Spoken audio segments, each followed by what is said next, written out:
Hello everyone, it's Kelsey here. Welcome and welcome back to my channel, Budget Better Life, where I budget, cash stuff, and save for a less stressful, more enjoyable life. If you can relate and that sounds great, then keep watching.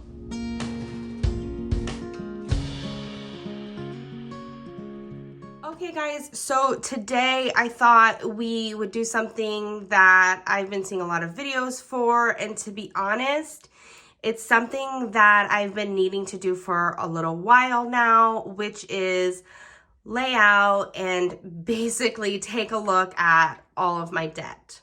So if you guys watched my previous video, you might know that we had recently sold our house, and when we sold our house, we actually took the profit that we got and we were able to pay off a lot of debt. I know that the debt we were sitting at with our credit cards was close to $20,000 to $25,000 in just credit card debt. That was not including the 2 vehicle loans that we had at the time, as well as a personal loan that I had, and another past due bill that I had with the place that I lived at. Anyways, regardless of all those things, I'm not going to lay out basically that debt and what was, paid off previously. I'm just going to lay out what I've accumulated since. So once all those cards were paid down to a zero balance, there were a few accounts, 2 accounts that were actually closed out completely. And I did start to use the credit cards again and basically rack up the balances again. Luckily, the 2 accounts that were closed were the larger accounts that I had. And also, when we had made all of those payments, our credit score got better. Because our credit score got better, we were getting a lot more credit card offers in the mail. So we actually ended up taking on 2 new credit cards. Thankfully, they are low balances, but still, I will get into all of that. I will get into the credit card debt and the vehicle debt that we have currently. So let's just jump right into it, and I will start laying out what we have as of right now. Okay, also, I want to show you this little journal that I got. I got this on Amazon a little while ago, but I thought it would be cute. It says, "The world was hers for the taking. I look forward to holding your big plans, important dates, and me time. This is totally your year, and your agenda is ready to cheer you on." So basically, show this year who's boss. Okay, so I think this is a great planner for getting rid of this debt. Our big focus, obviously we want to save. Obviously, we don't have a mortgage right now because we sold our house, but we do want to buy another house. Before I can do that, I feel like it's really important to tackle most, if not all, of this debt.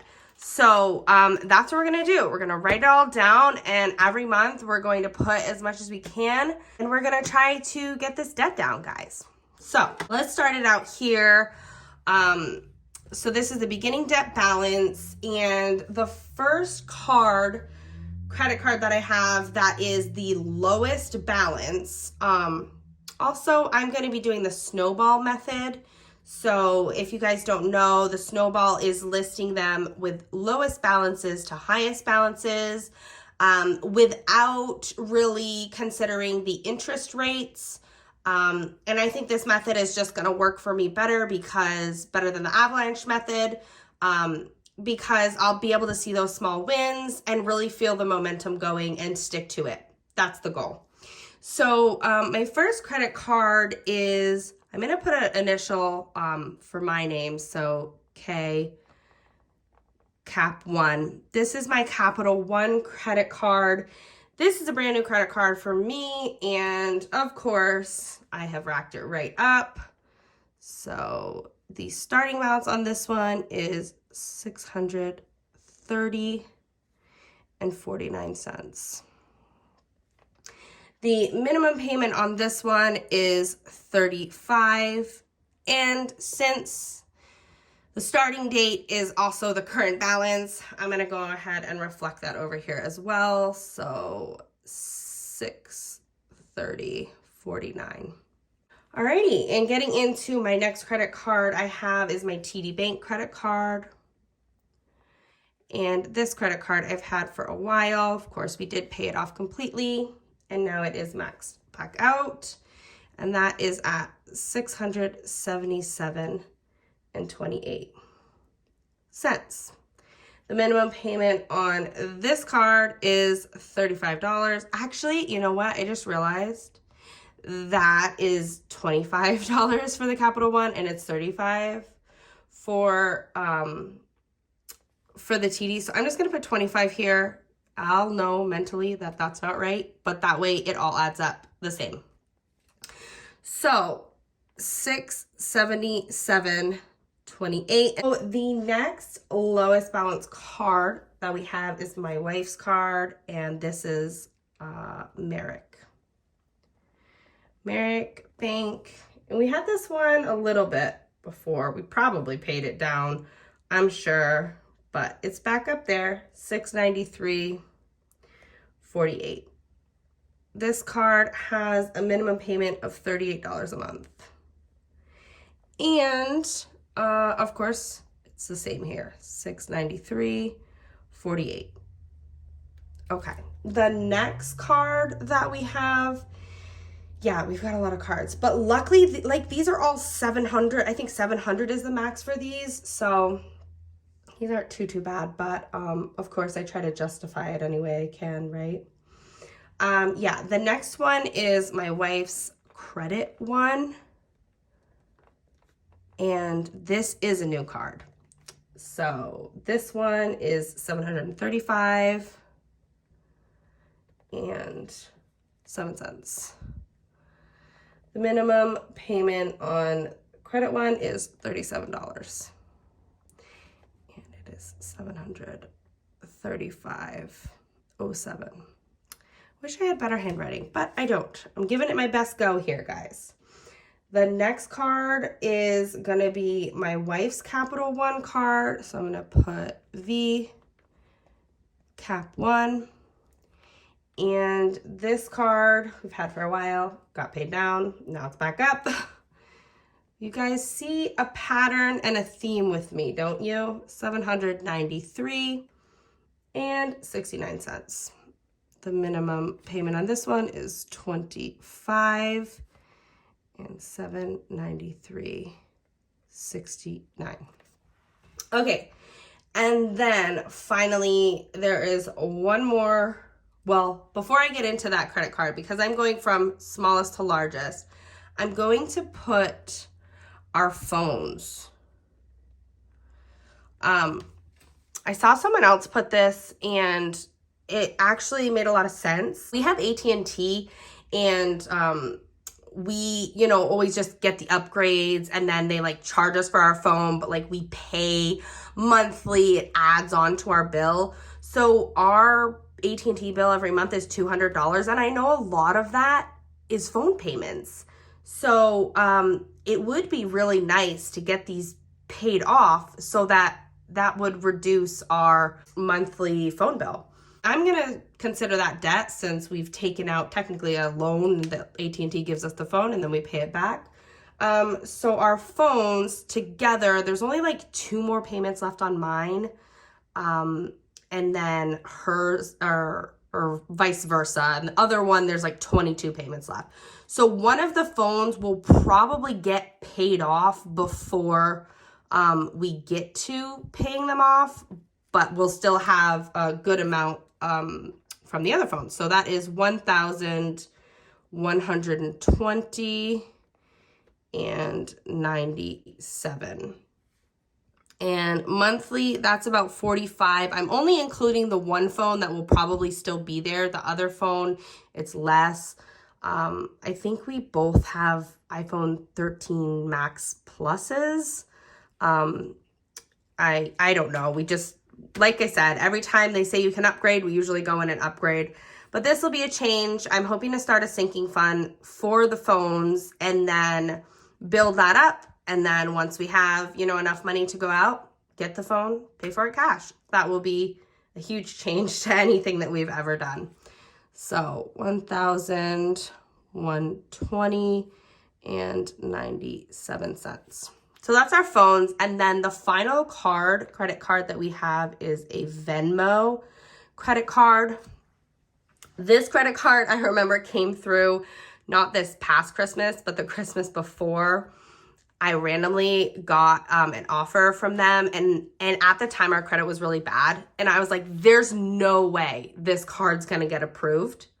Sure enough, I got approved for $3,800 and immediately racked it all up for Christmas.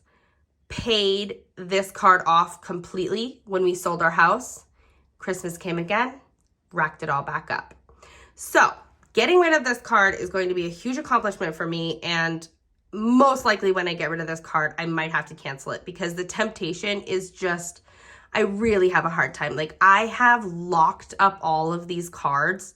I didn't cut them up, but I've locked them up. And I'm hoping that that's enough for me to be like, no, you really cannot touch these. As these balances go down, I really, really hope that I'm motivated enough to not touch them. If I start to touch them again, we'll have to revisit. Maybe I cut them up, maybe I cancel them. But because we are really trying to build that credit to buy a house, that's a tough one. So guys, let me know what you've done, any tips or tricks you have for getting rid of credit card debt and like keeping it gone without hurting your credit. Just let me know what you guys have done. Leave me a comment below because any help that I can get from the community, would be so appreciated. Okay, so back to this Venmo credit card. It is $3,754.27. The minimum payment on this card is $120. So $3,754.27. Yeah, that's a whopper. But it's not as much as the Bank of America card that I had, which was like $7 or $8 grand. That was one of the cards that closed out on me. They canceled the account. We had fallen behind. I ended up going 30 days past due, more than 30 days past due probably. Ended up having to do a settlement with them. Thankfully, we got extra money from the house sale and paid that off. But yeah, it's really hard to know that all of these were at a zero, and now 6 months later, not even a full year later, they've all gotten right back up there. So finally, we have our car payment, which is a Kia. We had 2 vehicles. When we sold the house, we had a BMW, which we still have that car, but unfortunately it's an older car and it is in the shop right now. It's literally the bane of my existence. And we paid that off. There was $1,200, maybe $2,500 left on that loan. We paid it off. So we own that outright, but unfortunately we're dumping money into that car. It's Vanessa's business vehicle right now. We figured we'd put the miles on the older vehicle. We had a Sorrento. We just traded that in for a Kia Seltos. I'm so much happier with the Seltos. It's newer. I'm having less issues. So I'm really happy with this car, but we have a very high interest rate and I need to refinance this with my credit card. With my credit union, because the interest rate is just too high. I think if we can get some of these things paid down and we can get our credit in a little bit better place, hopefully we can refinance this car loan and save ourselves some interest. But currently, as it stands, it is $33,326.78. So every month, and this is really a hard bullet to bite, we pay $700. It's actually $699 but I know that $200 of this car payment is interest, and that hurts. Luckily, we haven't had the car too long, but still, that interest has really got to go down. So hoping to refinance. Anyone who has refinanced a vehicle, or if you know any other ideas for how to get the interest down on this car loan, let me know, because I've never refinanced a car loan. I really don't know. I've only heard of people doing it. So hopefully we can get that down. $33,326.78. So this is it, guys. This is the beginning. I will total this up and let's see what we have. All right, so 630.49 plus 677.28 plus 693.48 plus 735.07 plus 793.69 plus 1,120.97 plus 3,754.27 plus 33,326.78 equals. All right, so there it is. The grand total is, let's do this here, $41,732.03. Let's see how much we pay every month for minimums.